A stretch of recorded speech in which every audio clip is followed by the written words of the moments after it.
actually, there was a little bit of messed up with the link and all that, and I accidentally ended up in some other talk room. But that is coincidentally the same title of my talk today. That is how I accidentally built my own CDN. There is a funny story behind it, that how I was building something else and then I ended up building accidentally building a CDN. So my name is Aman. I'm live streaming right now from Singapore, and it's 5:45 here. We are running 15 minutes behind the schedule, but I'll try to make it as precise as possible for all of you and make sure that you get something informative out from this talk. So let's begin with a little bit of introduction about me. My name is Aman Sharma. I was born in India and now I'm working from Singapore.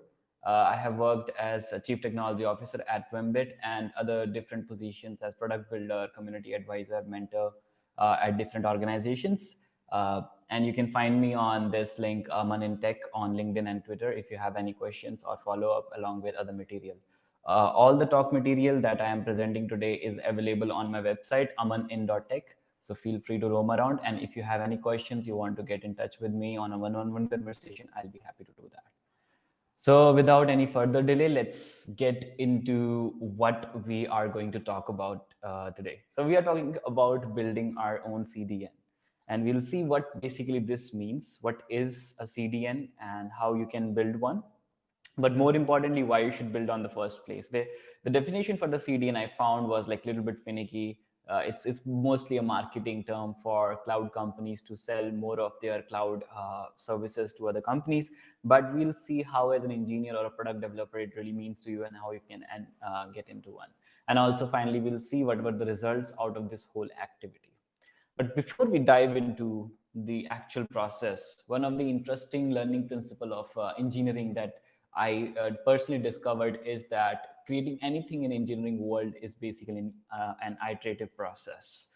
It's very tempting for engineers to think of, this is going to be as big as Google, or this is going to be as big as YouTube, and start thinking of like infrastructure issues, like we have to serve to 1 million users and we have to include this feature and whatnot. But what basically engineering is trying to make some minimum viable product and making some minimum viable progress with every cycle and iteration of the product. So if you can see in this diagram, what basically it is comparing it against is that building a product is not building wheels first, then chassis first, and then the body, and then the whole car. It's more or less like building a skateboard first, then a scooter, then a cycle, then motorcycle, and then a car. So that at each step you have something deliverable that you can go back to the users, test it out, and then take the feedback from them and build what the user wants, not the other way around.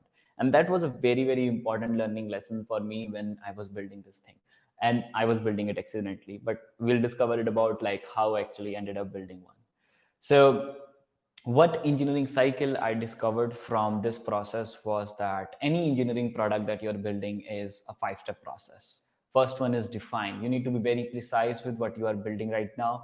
And you need to tell your team as well what you are building. It should be very precise. Like building half product is always better than building half-assed products. But if you don't have a clear definition that this is going to be the KPI, this is what I'm going to deliver as a product, you're not going to build the right product. And once you have the clear definition of what you're building, then we enter into the plan phase, which is basically laying out the whole infrastructure, what kind of resources you would need, what kind of API calls you need to make, what kind of architecture it would have. Then building the product, which is the actual part, but often engineers directly jump into building and start seeing, okay, how this thing would work, and like they end up building a wrong product altogether. Testing it, iterating it, and then repeating the whole cycle again. We are going to use exactly the same framework to discover this problem of how I built my own CDN. So let's jump into this thing. What does a CDN do out of the box? So probably when you talk about CDN, the first company that comes in mind is probably Cloudflare. Then you have some small name as well, like CloudFront, StackPath, Fastify, Fastly. All these companies come into picture. But the key important thing that they are all providing is they are trying to reduce the edge latency of your website, so that whenever a customer request comes, it doesn't go to the origin. It is going to be a very, very problematic job if every request is going from the origin to the client and then making a back direction. This turnaround time is often called as latency delay. And the primary thing why CDN is built on the first place is actually to reduce that. The second most important thing is with the oncoming of SSL and Let's Encrypt initiative, every website needs to have a HTTPS protocol. Otherwise, the browser won't respect the request. So you want to ensure that the SSL certificate is valid, authentic, and its integrity is maintained. So another important thing that the CDN is doing is to issue SSL certificate as soon as you add a domain or a subdomain or a subsite onto the SSL Cloudflare like product. Then the third one is cache request. You don't want your origin to get fired up and every time repeating the same request, even though the content is not changing. So caching is a very important principle what a CDN basically do.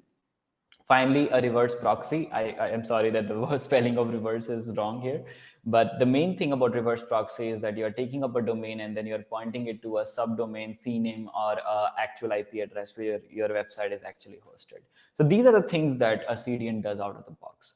What a CDN doesn't do out of the box is issue SSL on demand. And this could be very important. I'm talking about services like Slack or Notion, which these days is giving up the ability to have a custom domain so that your employees can easily go on this website, or any other white label SaaS. For example, Shopify, which offers a custom domain service, but for a premium fee. You might be a SaaS builder yourself. Your company might be selling a SaaS solution, which should be white labeled like Shopify, but you don't have any idea about how to actually white label the domain of the system while issuing SSL on the fly. That is something CDN currently don't do out of the box. Second thing is customizability of this SaaS. You want every website to look different. So imagine how a company like Wix.com or a company like Webflow actually is wrapping up the whole white label feel of the product and then giving private customization over each website. Underlying architecture is still same, but how are they changing the whole code on the fly? And then finally, code level controls, the ability for any users to see a different view based on what kind of website they are coming. So this is not what a CDN is providing right now. You don't have a lot of cache controls. You don't have a control over how the cache gets expired, how does the request forwards, what is the firewall application rules and all that. All these products have come a long way home in order to provide this customizability, but they are still not there. So why are we doing this? It actually comes from all these 3 points that we discussed again. The first one is customizability, where I have put this meme from Starbucks, like how do we feel proud when they call us name? Like it's the same coffee. The coffee is exactly the same for every person who is coming to the Starbucks. But as soon as you have your name on it, it feels like, oh, Starbucks is personalizing the experience for you. That is what exactly you want your customers to also feel. When they come to the digital product that you are offering, like how on Slack, you can be company.slack.com or on monday.com or Notion, you want that customizability so that the person feels that, okay, this product is purely theirs. It kind of adds a sense of trust as well. The second one is it should be easy to implement. A lot of customer products do offer the promise that they are it's completely out of the box and it's completely customizable. But as soon as you open up the book, you need to have a little bit of technical knowledge. There are some steps required. So we want to avoid that step as well. And finally, the cost. If you are like me in a friend circle, engineers in bootstrap business, we don't earn a lot. So you're trying to save each and every penny. And a lot of these CDN solutions, when they get into premium tier, are very, very expensive. So we are trying to keep up the cost minimum. By the way, before we jump into building our own CDN, a SaaS solution where you can generate SSL certificate on the fly and all the other features that we discussed, you might be interested in checking out some of the shortcuts. Some of these products have already expired. So AppFleet was one of the great products that I was very interested early on, but later on it was acquired by Cloudflare and then shut down by Cloudflare. This is something that is very notorious. And actually, I forgot to add one of the disadvantage of going with an existing plug and play solution is that you have a vendor lock-in problem. Your main income stream might be dependent upon that product, and they can cut off the service anytime they want. And you might not be able to switch in from that product because there might not be any alternative at all. So you want the controls in your hand. So that is also something that you're getting out of the solution. Other solution are Flyer.io, and even Cloudflare has a solution called as Cloudflare for SaaS, which helps you create SSL certificates on the fly and other SaaS capabilities. But it's way more expensive. And if you are an open source company or a startup or a mid-sized company, then these solutions might not be favorable for you. The same situation was where I ended up being. So before we end up into going through the whole battle of how we are actually going to do this, let's go through the same step-by-step protocol of engineering principle that we talked about, that is defining, planning, building, testing, and iterating. So let's start with requirement first. As coming from the previous steps, the main requirements is, of course, on-demand SSL certificates. It should be able to automatically renew these SSL certificates without any human involvement. So for example, if you're using modern website, if you issue certificates using Apache or Nginx, you need to have a script that invokes every 3 months. So how do you do it on scale? If you have like 20 clients website hosted on your own server, how do you renew the SSL certificate for each of these website without any human interaction? Third is it requires minimum level of steps for the end user. So it should be as easy as just copying a CDN, or how you set up your own Gmail inbox, or how you set up website on Webflow. It should be as easy as that. So we'll try to make it as easy as that. And finally, there are 4 more important pillars that any startup or mid-sized company struggles with is the ability to make it fast. It should be secure, it should be affordable, and of course, it should be scalable. You should not be entering into another product domain, or you need to have a big engineering team in order to scale the request to 1 million users. So that these are the set requirements, and we'll try to build the product based on all these requirements that have been laid over here. So the 3 easy steps that we are calling for the user, let's set these as an expectation as well. What we want the user to do is go to our product settings, add the desired domain that he wants. Then we should display a CNAME property from the settings, copy these settings, and then he can go to his DNS. It could be Cloudflare, it could be Route 53 from AWS, it could be the domain registrar itself. Just copy that CNAME against whatever domain he wants to point, add it, that's it. So this is a very typical scenario if you have used any existing custom domain service or white label service using either it is Gmail inbox setup or Webflow or Bubble. If you have set up a custom domain, these are the minimal steps, and we don't want to exceed them as well for our users. And everything else should be abstracted into the engineering module of the whole product, and the customer never feels that, okay, he's leaving a step outside the product domain. So let's see what the plan really looks like. This is a very sketchy plan, and early on we need to think about how can we make these things possible with as minimal steps requirement as needed. So let's say this our funky user, he created a website, crazycats.com. Let's suppose that you are a Shopify like business setup, and you have a customer that wants to host a store on your platform, and he set up his domain crazycats.com. How a typical flow of a request would go through? So first of all, we will do a DNS lookup. This is something that already happens with every website if you don't know. Whenever you hit google.com, it's basically the request for the first time is going to the DNS table, and it is getting the actual domain name or the IP address where the website is hosted. So in our case also, it is the first DNS lookup that takes care. After that, your browser caches the actual request header, and it doesn't need to go to the DNS table, so the request is a little bit faster.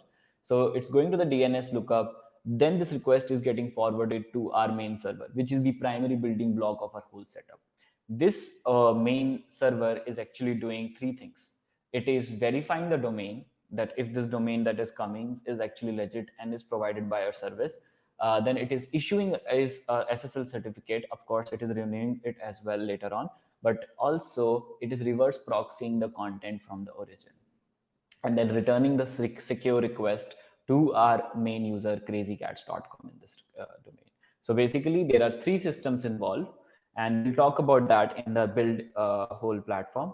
There are 3 basic layers that we can get from this setup.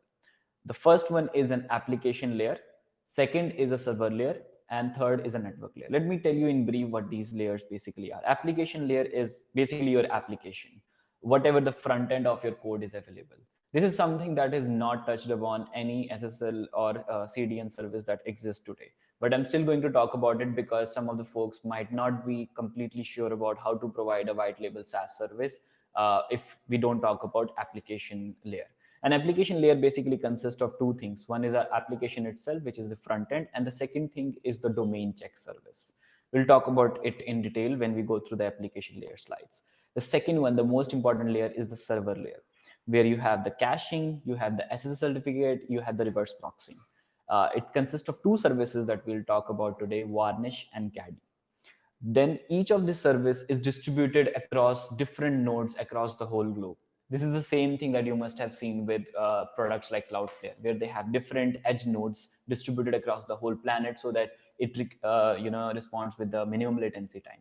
And every of this setup is hosted as a Docker container, Docker image, which is distributed across the whole globe. So it's very easy to scale if you have more people coming from a particular node, or if you want to scale down or scale up in a different region. Finally, you have a network layer, which is the first layer wherever the client hits. So the main thing it is doing a DNS lookup, trying to see what the domain is coming and what is the IP address associated with the domain, and then trying to geo-route it to the nearest route that is possible. This is being done by out of the box by Route 53, which is the AWS service, super cheap, super simple to actually set this up. And I'll talk you through like how to actually get it done. So let's talk about application setup first. So our application is doing three things first. The first one is whenever a customer comes to our platform, we help him set up a new domain. Now you can do the UI design and all that. I'm not getting into that, but the basic principle is you are just adding up a domain name alias into your database. So it could be MongoDB or any other database that you are using. And what we need to do is that we need to store, okay, this domain is pointing to this content. That is what we have stored in our database. And whenever we want to fetch, which you can see over here, whenever we want to check our domain, if it is authentic, valid or not, that could be done from this domain using an endpoint like service.abc.com/check domain. So every time we hit it with our custom domain parameters, it should return us true or false based on if this domain exists in our database. And finally, the most important thing, of course, is to serve the result of the content front end based on the type of request that is coming. So this one is very simple. We are again hosting an application on a normal 3000 port on a HTTP request. This is very important that we don't secure it with HTTPS. This is the main origin, so that we don't have any SSL handshake problem. And also our caching layer requires TLS termination. So what we want is like, we host this application. You can use Vercel, you can use DigitalOcean Droplet, you can host it on your own, any other server, which just need to open up the application port on port 3000. So this would be the main origin. This should be one single node. So this is our whole application architecture. Let's see a little more detail into how are we actually going to check domain. So as shown in the previous example, what Caddy requires is that whenever a new domain request comes, the server should be able to go to an endpoint and it should be able to authenticate if the domain is valid or not. So your request could come something like check-domain ? That is the parameter. Domain is equal to crazycats.com. And then your application reads it from DB, and if it exists, it responds with 200, and if it doesn't, it responds with 400 and 404 or 400, depending upon different settings that you have set. And here we have a simple try catch statement with some if else flow, which just responds with that on this particular route. So very simple application, simple read operation that we are performing on our database and returning on this endpoint, which is a get request. It's not a post request, if this request is valid or not. The second thing is our application, of course, which is fairly simple. What we need to do is that we need to treat the domain as a param. That's it. So for wrapping any request that is a domain name hosted on a single server, you need to treat the domain name as it was a param. It could be like URL param or a root param. But what we are doing in this case, that we are reading the header property. In this case, the header property is basically CTX, which is the context of the website request header.host. So this header property actually consists the domain details. We are reading it from the incoming request, and then we are translating and sending and populating the whole front end the way we want. Important thing to note over here is when you host this application, it needs to be hosted over HTTP, not HTTPS. This is not the application our user will be finally using in the end domain. This is just the origin to host our main application. And later on, we'll populate the results the way we want. Now let's get into the interesting part, that is our server layer. This is where the juicy part of actually hosting and serving SSL certificate is actually happening. So as mentioned previously, there are two basic elements to it. One is our Caddy and one is Varnish. So let's go through a sample request. How is it actually happening? So whenever a client will come to your website, the request will directly go through Caddy on a port 443, which is the HTTPS request route. Even if it is going through a non-HTTPS request, it would automatically redirect it to 443 secure request. So the first time it comes, the Caddy server will actually go to our app endpoint, that is check domain, and it will be sending a request to see if this is a valid domain as well or not. If it is a valid domain, then it will issue the certificate and store it on the edge node. Now it's important. We are storing the certificate on the edge node. You can store it at a central location as well. But I found like as the thing that the turnaround we want this SSL to be stored on the edge node so that the response time is very, very fast. Then what it should do is it has a varnish that is hosted in the same container, and varnish is basically doing our caching request and responding with hit and miss. One important thing that a CDN does. So it is going to the varnish and seeing if this content is cached in the varnish cache or not. If it is cached, it will return the cached response. If it is not cached, then it will go to our app origin, which is hosted on the port 3000, and then returning the origin response, and then Caddy is returning the response to our client. So this whole thing, for the first time, when the SSL certificate is not being issued, it would take almost 2 seconds. That's how fast it is. It's like on demand, like SSL on demand. That's why we call it SSL on demand. But once the SSL certificate is issued, then it is just as fast as like loading any other website. So the whole thing happens as fast as possible. And we'll talk about the results later on, like what is the difference between issuing the first request and all that. But the whole setup is frictionless and very fast. So if you're thinking if you are building your own CDN, it would be slower than Cloudflare and all, it's not.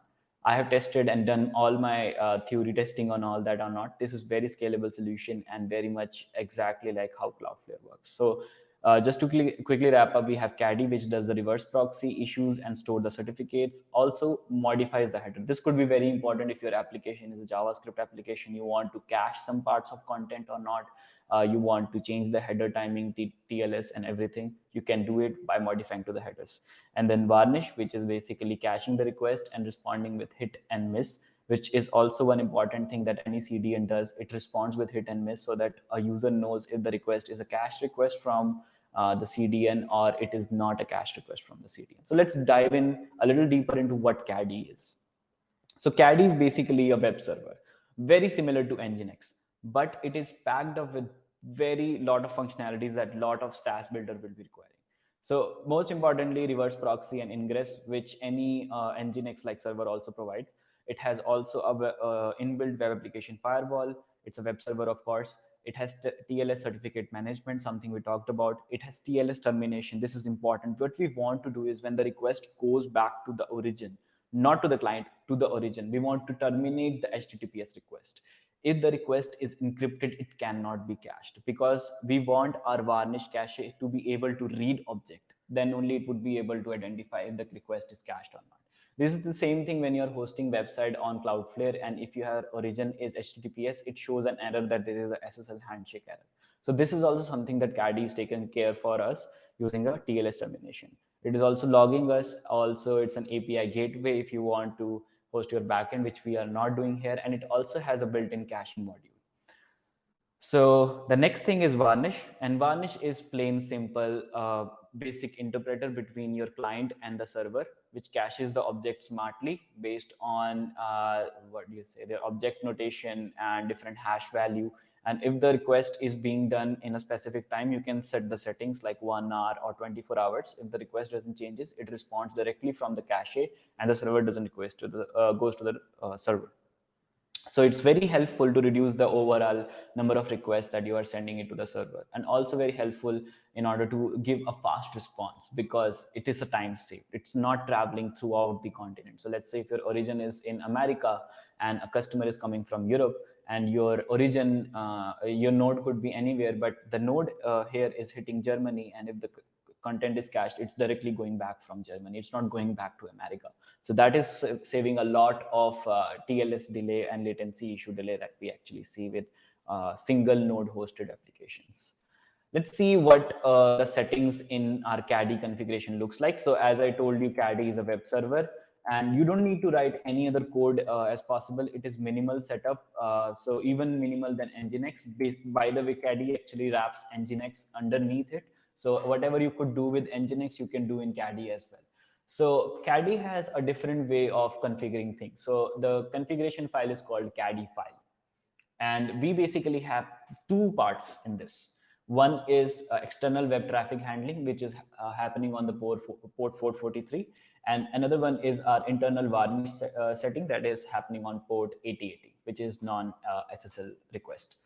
So this is a simple module where we have added a directive. This will be actually specific to your website. So you need to add the endpoint, which will be authenticating and telling the domain. So the request will look something like service.xyz.com/check domain $domain is equal to crazycats.com.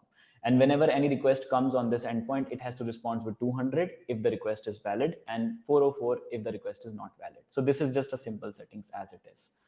Then in the HTTPS module, this is the module which handles how any incoming web traffic will come. You don't need to configure like how you used to configure in Nginx that you have to manually forward the request from HTTP to HTTPS. Caddy automatically does it, so you don't need to worry about it.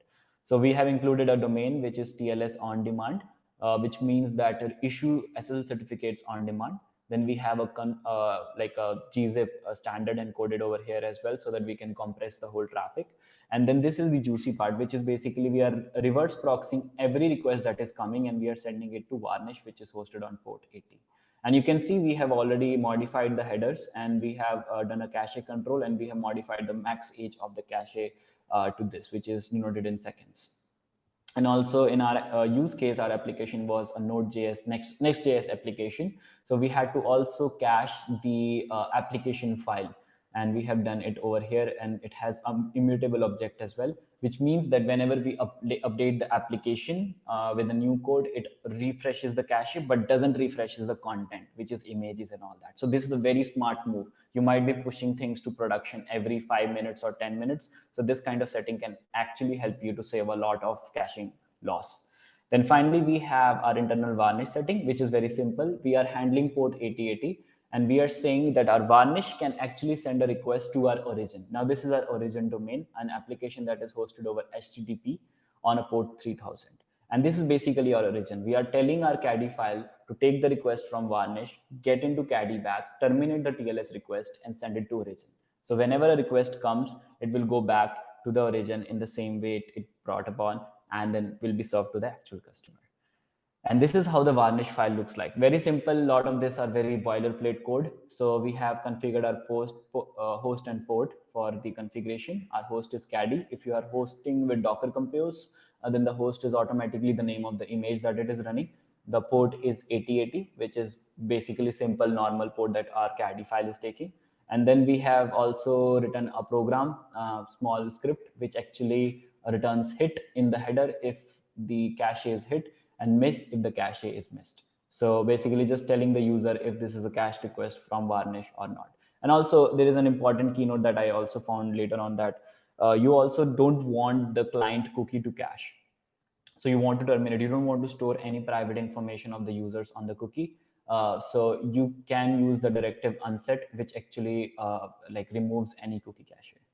Finally, we can also store cache timing, where we have the TTL to be 10-second time to life, and then the grace period for our cache is 1 hour. You can change it if your application is not updating that frequently. You can change it to 24-hour as well, the way you want. So finally, when you have both of these images, you can use Docker Compose to actually host of this application together. So we have two services, Caddy and Varnish. Caddy has these settings. First of all, we are pulling up the Caddy image. These are the ports that it will be using. This is our Caddy file. This is where the certificate are being stored. And for same goes with Varnish. This is our Varnish image, which we are pulling from Varnish table. And then this is our directory where we are storing our Varnish config file. Very simple settings, as boilerplate as possible. You can even copy paste and it will work just out of the box. Finally, this is our whole setting looks like for the whole setup. Two image running. One is Caddy image and one is Varnish image. And the whole server is running it. Once we run a Docker PS, you can see that there are two images, Caddy and Varnish. And these are the ports that our Caddy image is using. These are the port that Varnish is using. And what we have done is that these container images could be deployed on a service like Droplet. You can again use EC2 instance to deploy it under different region.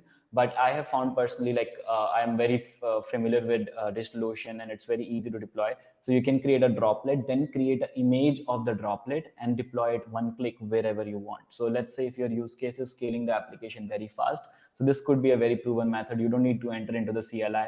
You can just create an image that already has the Docker container running inside it. And whenever you need a new domain, you just hit a new image, and then automatically that new region is available. It is as simple as that. Copy the code, and then we'll see our last layer, that is a network layer.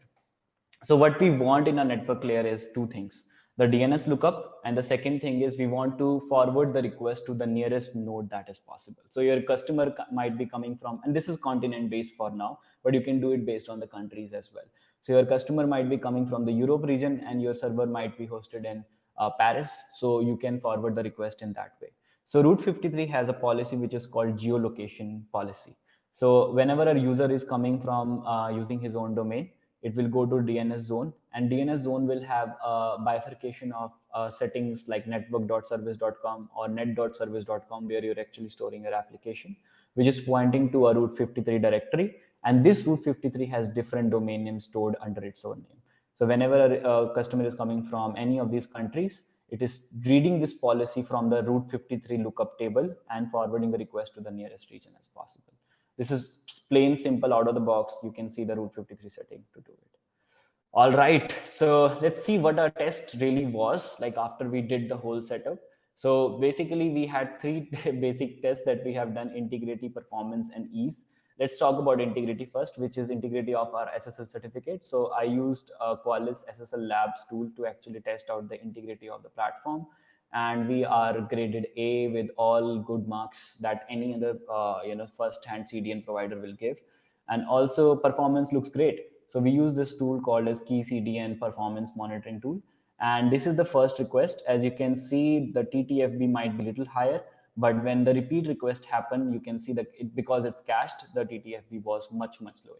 And even in the first request, you can see like how, so what I did was like I installed a server in every region as possible for specific countries like India, like Singapore, like America. And these were the distributed nodes. So when a request was coming, it was going to the different nodes as possible. The origin was still same, but the nodes were distributed. And in the repeat visit, it doesn't even needs to go to the origin. The cache was responding the results. And this project was not a last night job. I started with a simple problem of how I can issue SSL certificates on the fly, but it ended up becoming a whole CDN project. And that is why the name of the talk was how I accidentally built the whole CDN. And these were the four major iteration points that we had. The first one was MVP, where we just looked at Caddy, created an SSL issue certificate and static domain check, and not even having a dynamic server. Then second one was initial phase, where we added a domain verification microservice, added a single node, added Docker Compose. Finally, when we started seeing, okay, this has great results, then we improved upon it, added multiple nodes so that they are available across different regions. We geo-routed the request to the nearest server as possible, started caching the request, added more modular setting page where you can change the domain, you can copy the settings and all that. One click is something that I'm working right now to make it more easier as possible.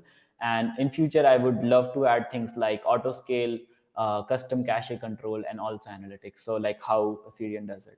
I don't want to basically criticize like Cloudflare, but this is a very good application if you're yourself a SaaS application provider. And at some point you would end up having that dilemma that, oh, how can I provide custom SaaS service, and how I need to build my own CDN for my application for whatever reasons, for vendor lock-in, for customizability, whatnot. And finally, let's look at what was the effort, cost, and maintenance, because that is where everything boils down to. I wanted to keep the cost as minimal as possible, which is comparable to a CDN like service like Cloudflare. So that is where I have divided the whole setup into different modules like app, SSL, server, routing. And also I have compared effort, cost, and maintenance. So our app required almost 6 hours to build. This is not including your application logic or whatever. I'm just talking about the effort you need to have to add custom domain. And this is considering a dumb engineer like me. So I coded in the app in almost 6 hours. It cost only $10 to host because we are hosting a single, node. And that's the maximum any application monthly would charge. Then the SSL certificate also took me almost 6 hours to set up the Caddy, and the cost is almost free. Let's Encrypt is a free initiative and you don't need to do it. The maintenance for app is nothing. It's basically, once you set up it, it's there. You just need to improve your application and never need to look at the code of customizability. For the SL certificate, it automatically does everything. You don't need to do anything, but it's always good to visit once in a quarter and see if everything is happening fine or not. Finally, the server, which is Caddy and Varnish, it took me almost 5 hours to set up, and the cost is $25, considering that each node is $5 and you are using 5 nodes across different continents in the whole world. You can have a node in America, one in Europe, one in Asia, one in Middle East, one in Africa, one in Australia, let's say. So 5 nodes are more than sufficient, and each node costs $5 if you're using DigitalOcean Droplet. This doesn't require any heavy lifting, any processing, because it is just routing the requests. So DigitalOcean takes care of all the routing requests inbuilt, and you just need to have minimal application power. And if you want your request increase, or there are some throttle, you can easily increase vertically each node depending upon what situation is coming. Finally, the routing, which is done by Route 53, it almost took me like 2 minutes, but I'm still taking grace period of 1 hour, and it is $1.2 per month for 1 million requests. This whole setup can scale up to 1 million requests. And that was surprising that it is super cheap to actually use Route 53 and DNS reroute the request to any region as possible. So it's very convenient to use Route 53 for the server. This is the only service that we are using, which might have a vendor lock-in, and I don't know any better service. So I would love if you guys know a better service than Route 53 to geo-route the request. But right now, this seems to be the cheapest solution. So overall, the total cost for the whole setup is $26.2 per month, and 18 hours of effort is required. So this is very comparable, because if you see, for a single domain, Cloudflare charges $20, and this considering that you can host unlimited amount of domains for your own custom SaaS solutions for your customers. And 18 hours is nothing, which just requires 1 month or 1 quarter of maintenance. So some of the lessons that I learned building the whole setup: this is a very complicated piece of engineering. So do it if you really need it. Don't think, okay, this is like a unicorn horn that you need to add it to your application. Do it if you are really a application provider like Webflow, which requires custom domain, and validate the use case as soon as possible before getting into engineering principle. Even engineering might not be the best thing, but there is no turning back. Once you provide a custom domain service to your customers, you cannot shut it down. You cannot terminate it, because it's already SEO'd. It's already convenient for the user. So you cannot remove this feature later on. It's not a feature, it's complete infrastructure change. Second thing is delay this feature as later as possible in the product roadmap, because for me, it was almost 5-6 months of effort to build up the whole thing, but it might take longer. So this can be your primary offering, but if you can delay it on your product roadmap as later as possible, once you have configured the application, you can start with normal routing over the URLs, then you can offer subdomain, which is relatively easier, and then you can go into the custom domain business. Do it. And do it only if you know what you are doing. You should understand basic principle of Docker. You should know about how architecture works, how different network request works, how Varnish works. You should be very comfortable with using CLI. And also you should know about SL certificate, because it's like playing with fire. If you are not careful enough and your HTTPS certificate leaks, then anybody can see the traffic. So you need to be very much sure. And finally, it is an integration hell. So you need to test each stage separately. You need to remove the application, the Caddy server, the Varnish server, and you need to see if everything is working as they are expected independently before you integrate the whole solution and build your own CDN. So these were the 4 lessons learned. And this is how I accidentally built my own CDN. Basically, it's a complete engineering crash course, if you ask me, about going about whole thing spanning from network engineering, Docker container, and everything. Finally, a summary of what we have built. All this could be very overwhelming for some of the users, but let me summarize it in an easiest way. We discussed about what is a CDN and why would we need to build it ourselves on the first place. Then we see that how you can actually build a CDN by yourself. We saw how your application can handle a request. We saw how you can use Caddy server to issue SSL certificate. We saw how you can use Varnish to cache the request, Docker setup for the whole thing, distributed server setup so that you have multiple nodes across the whole region, geo-routing the request to the nearest node as possible, finally testing and seeing the results. Well, oh my God, this was the first time I was presenting this, and I think it could not have gone even perfect, but I'm still looking for the feedback.